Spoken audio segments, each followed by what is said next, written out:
All right, ladies and gentlemen. Now, I have said on more than one occasion that when it talks about getting perfect accuracy and getting consistency, you can get some really accurate shots with a pretty rough setup.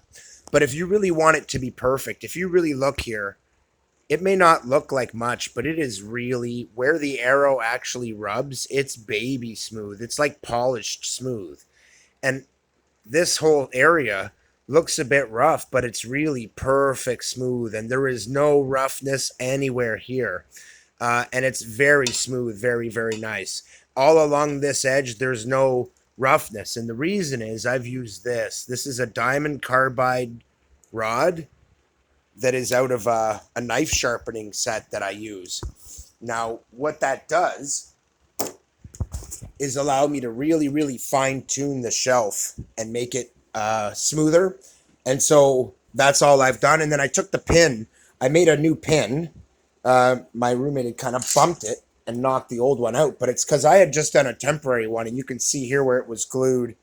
This was kind of a development hack, and I didn't actually expect it to live very long. So you can see I had the pin, and what I had done was I just put it in a hair a little too far over. So I pulled the backside of the pin and just pulled it out, which helped to lock it in place anyway. And now my pin sits perfect, and it's pinpoint accurate when the arrow sits on it. Also, I found two of my old nocks that were broken on the table when I was cleaning, and just decided I would organize it, snip them off, and bevel them out a little bit, and make new nocks so that I could put them back into service. So we're going to shoot those for a minute, and I'm just going to set you guys up here and bring you with me, because what I actually want to do is shoot these ones for a bit, and we're going to talk a little bit. Although I don't think I'm going to go too far with the whole bringing you with me thing. I think we're good here. I'm just going to shoot these. Actually, you know what? That's a good idea, because in the end, it's really better if you can end up seeing something of the draw that I'll be using, because I realize that in some of the footage I'm trying to show you my draw, you really don't see much of it. So I'm going to try and set you up here so you can. And we're going to go from here. See, I put my foot right to the door, guys. That is at the point where I'm at my 21-foot mark. Now I'm going to aim with my pin, and I love this bow for that. I actually hit exactly where I was aiming, guys. And it's gotten more accurate. Now, I'm aiming right for the edge of that target, and it's so close to the edge that if I just fire a shot, you guys heard that miss. If I just fire a shot, it'll miss. I have to aim precisely with the pin and nail my shot. But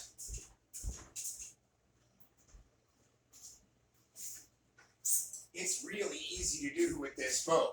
And that was a very light draw, as you guys could see. Now, these arrows are cut down to 26 inch. These are the little shorties. And you watch, and that's a full 26 inch draw, guys. And I'm not doing that. I'm going to do that here and give it a good hard draw. You guys could hear the sound of that impact. So hold on, just listen for the impact. You can hear it much stronger.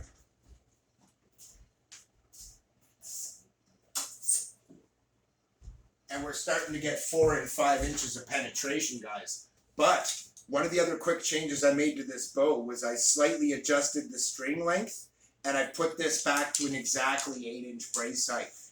Because at an 8-inch brace height, it was 38 at 28. And at 26, it's right at 33. Which these really like. 33 pounds is kind of ideal for these arrows as a minimum. But it's a little stronger than that now. It was actually that at, I think, 7 3/4. So raising it to that little bit might not seem like much, but it is. In fact, it put it under noticeably more tension right away. And at 26 inches, I guarantee you now it's right at 40 at 28. And at 26, it'll be around 34, 36, 35.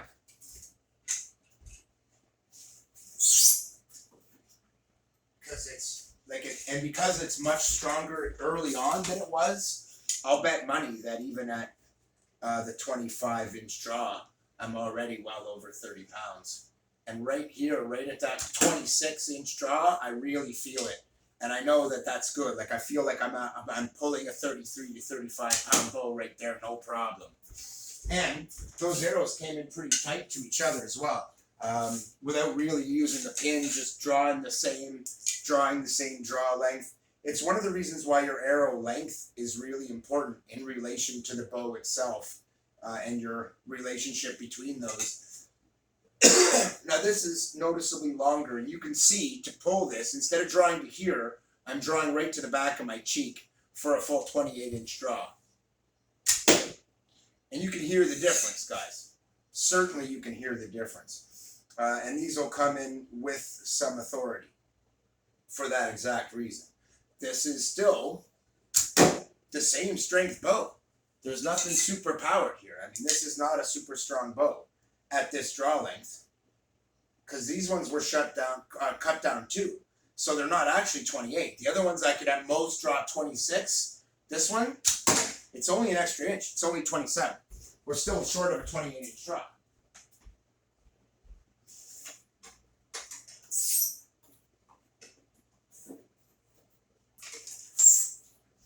But in the end, it's really all about how you dial things in and how everything is set up. Now, in the case of these particular arrows, really, they're pretty good, but this bow is a little on the weak side for shooting them, so hold on.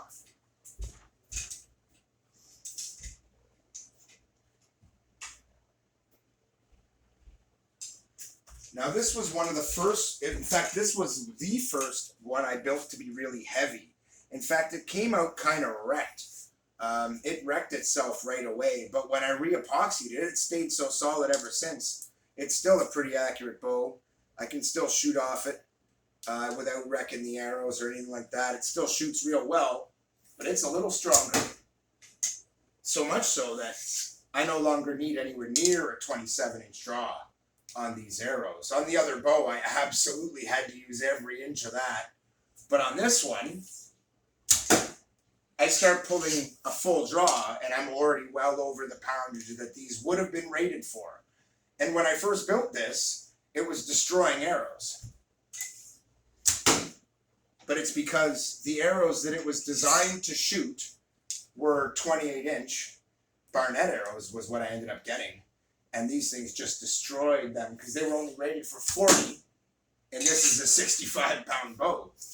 So that made a big difference. But now that these shortened so much, at 26-inch, this is right around a 45-pound bow, or 48, which is really nice. And on the longer draw length, it's over 50 comfortably. And it's like 55, and that's really sweet. At 28, it's over 60. In fact, if you go back to some of my early videos on my bow making, you may very well see this one detail. And honestly, for strength, it's done really well. It is a very strong little bow.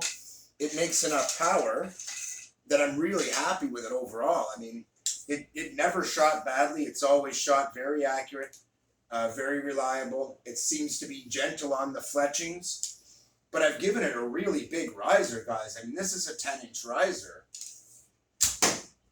and it shoots real well. It's always shot real well. It's been real reliable. I'm not drawing it out to a draw length where it's risking damaging the limbs at all, because they're quite long. I believe this rod was 64 inches to start, guys. So it's quite a big bow, but it's also quite accurate. It has absolutely no trouble burrowing out the center of a target or shooting consistently. And so one of the reasons that I've done what I've done with these arrows, guys, is because through a combination of fletchings, shortening them, they have suddenly gotten so much stiffer, like I suggested they would, that now I'm able to shoot, instead of 50-pound limit, I can shoot a 65-pound limit. And this bow is right around that. In fact, when I drew this one out to 28, it was at 70 pounds. Or sorry, at 29. Actually, come to think of it, if I remember exactly, it was 67 at 29 and a half. Well, 67 at 29 and a half is pretty significant.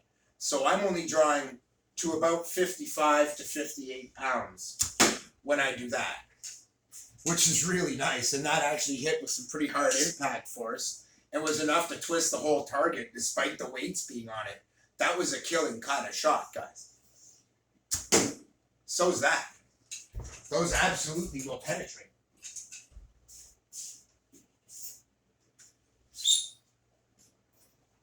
I just reached to as tight as I could grab these to the base of the target. That's how deep they were in that target. Those are pretty good. And they're coming out like a bullet. And if I take these guys and start running them up, I mean, this is one of my old bows, okay, but it's got strength. It'll shoot really good feet per second. One of the things I do like about these fiberglass bows, guys, is that they have really good limb speed. The limbs recover very quickly, which means you get really good arrow speed for any given poundage. Some bows, like the steel bows I've been working with, get a lot less arrow speed at a given poundage, whereas these will get higher arrow speed at the same poundage. This is the equivalent to the two steel bows I've been shooting poundage-wise. And you can see it's a little different ball game. This one's a little easier to shoot, you might think. No, it's about the same, man. It's stiff, stiff, stiff. This has got some chutzpah, but it draws farther than them. It's about the same poundage, but it's a very different feel. The other ones come on and then stack really hard, whereas this one isn't actually going to stack hard until you get past 28 inches. And then it stacks really hard, really fast, and you already felt like it was a 60-pound bow. Well, that's because it's like 70 pounds at its back end. And it's capable of a 30-inch draw, because it is quite a tall bow. I'm 5'11", and it comes up to my chin, even bowed with an 8-inch brace sight. So, yeah, there's that. So when it's actually unbowed, just to give you a semblance of truth here, when it's actually unbowed, you can compare that to my 5'11" frame and go like this. And you can see there's only really the difference of a couple inches here when it's bowed. It seems like it'd be a lot more, but it's really not, guys. It's 64 inches, which, as you can see, does not come close to my 5'11" frame, but it's that minus my head, essentially. And boom, easy peasy, back to good, ready to go. Great little bow. It's been really quite reliable, actually. I always enjoyed shooting it. I liked it so much that I was really sad when it started to destroy everything. And despite how long it sat and been bowed and unbowed, partly because I gave it such a long riser, partly because I gave it such a long, stiff limb, that was actually quite tough. It was the strongest, stiffest one of all the ones I had at the time. Then I got a whole bunch more and found out this one wasn't all that stiff. It was more in the medium range of what was possible. But that was good. The other ones that were too stiff ended up breaking. This one has survived the test of time. One of the reasons it has is because it has a nice long riser. It does a good job of separating them, but it has some flex. It's made out of a softer material. And you can feel the riser start to flex when you get a little bit into the back of it. It's also really well padded here, where I inserted really hardcore rubber sections and epoxied them in place and have a wood block down the middle. With also this being not a takedown bow. This is one continuous rod all the way through. And I never shortened the rod. So this has, as you can see, like I can draw to the back of my ear and past. I could draw this to 32 inches and treat this like a proper longbow. And it's 80 pounds at 32, guys. So 67 at 29 and a half. I think 63 at like 28 and a half, or it's something like that. It drops off pretty hard when you get to 28. And by the time you get to 27, it's just under 60. It's like 58 at 27 and a half. So that's perfect because that's what my arrows are set up for. And if you wonder why I picked the particular lengths I did, it's not just because it lets me work with the steel bows. It's because they're better for my short bows, they're better for my steel bows, they're better for my high-powered bows, they're better for my shorter draw length bows, and they're better for my longer draw length bows. Well, that might seem peculiar and weird, right? had arrows that were long enough that I could shoot this. Only I can go get one of those arrows right now and we won't get that much penetration. We won't get that much arrow speed and I won't like it as much. Even though I'm drawing it an extra couple of inches and it's stronger. Why? Because at 29 inches, they're too flexible. They can't handle a 65-pound shot, let alone a bloody 80-pound shot. And this is way overpowering them. Whereas now, trimmed down to at 26, I can fire these as hard as I want. And they're right at their limit. You would think. Only they're not. Because the limit went up because they're 2 inches shorter, which made them a 750 spine or so arrow instead of 500, or right around 700. Maybe 680, maybe 650. I don't know. I have to test them, but I guarantee you they're over 600. And because they really got noticeably stiffer. So that's a big deal. All of those things make them work better in this bow, to the point where I brought it back into service. And it kind of reminded me that I've said some things about these fiberglass bows about how you can't really get them to lock together properly. This one actually did. And if I'd have set it up with it to the top of the riser like that, it would have been better. I didn't cut into it, so it stayed incredibly strong. It's one piece. It's before I started trying to make a takedown bow. And if you do it like this and leave the rod the standard length, they actually make a really good bow. And it makes it really easy. So for your fiberglass riser bow, I'm going to recommend this one because it comes out so nice and it's really easy to do.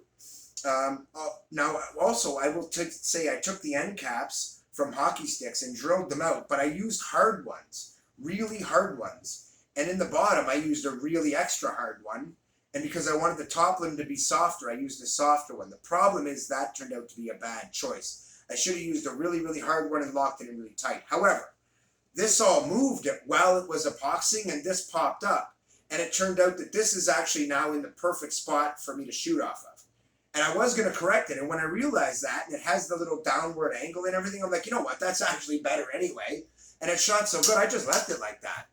But it's been so rock solid, and it came out so good that I've never had to change it. And in the end, I didn't like the way this looked as much as I thought I was going to, guys. You can see why compared to my other bows. It's not exactly pretty. But it did come out really well, and it shoots incredible. So we're just going to snap over here. Now, keep in mind, I'm not shooting for accuracy here. I'm actually doing the other thing around where I pick a point, aim the arrow for it, and if it hits where I aimed, well, then I know it's really good. And most of the time now, I'm just kind of firing rounds. I track more the arrow and see. Like I was standing at this angle, and they're coming in perfectly straight, hitting nice and hard, scoring good penetration when they hit even an empty section that's never been hit before. So they're doing great. I'm absolutely happy. These are not the broadheads, guys. These are the target set that I made myself. Now, I know that you might think that when I talked in the previous videos about shortening the arrows, I'm doing that for no reason other than the fact that they are good for one bow that way, and then they're not going to be good for my other bows. But it's actually the exact opposite. Making that one set of changes made my arrows stiffer, raising their poundage, but also lowering their weight and making it easier for a lighter bow to fire them, while at the same time allowing me to put more power through them, making them more suitable for my higher poundage and mid-poundage bows. So I have a recommendation, because this configuration has shot really well anywhere between a 30-pound bow and a 65-pound bow. And if you're shooting in that range with a 26 to 28-inch draw length, these are awesome. But you may want to shorten your draw length and increase your brace height and cut an inch off these. And you'll find it makes a huge difference. It's night and day. As soon as you drop an inch off the shaft length, you have an overall length of 28. It gets stiffer, which means you can put more power through them, which means it'll handle the brace height better. And they're lighter, which means when you put the more power through them, you just get way more arrow speeds. And that's basically what I've done with both of these bows lately, is to bump the brace height a little from just under 8 inches to just over or just at 8 inches. And all of a sudden, these are rocket ships because you're firing them with good tension. And they're getting really good limb recovery speed at that point. The trick is, how far do the limbs travel in their draw? And how long does it take to get from where the string stops to where the string stops? This stop is the important one because the distance you draw out from this point determines your arrow speed, along with the strength of the bow and how quickly they come back. But it's never really about the poundage. It's about how quickly these come back and how much momentum they have when they do. All those things are the primary determining the factors, really. And once you get the limb firing fast and hard, like these fiberglass bows are capable of doing, it actually works out really well. So I can recommend the higher poundage fiberglass bows, but only if you do them like this. This is the reliable way to go. I can recommend a takedown riser bow where you shave into it like this and make a really sick shelf and all this stuff. If you keep it to under 40 pounds and you thoroughly soak this all with epoxy and CA glue and make it all out of one solid block of wood and lock it in just the way I told you, you'll do all right, guys. Enjoy, have fun, and don't forget, you may not achieve perfect accuracy, but it's archery, baby. The goal is the journey. And you'll have it one day, and it'll be fleeting, man. You'll never have it forever, all the time. It can't be like that because things change. Strings stretch. In fact, I hooked this up on a string I've used many times when I first built it earlier today to set it up for the video, and right away it shredded the string. And I was like, oh, man, I forgot how strong this bow is. Keith out.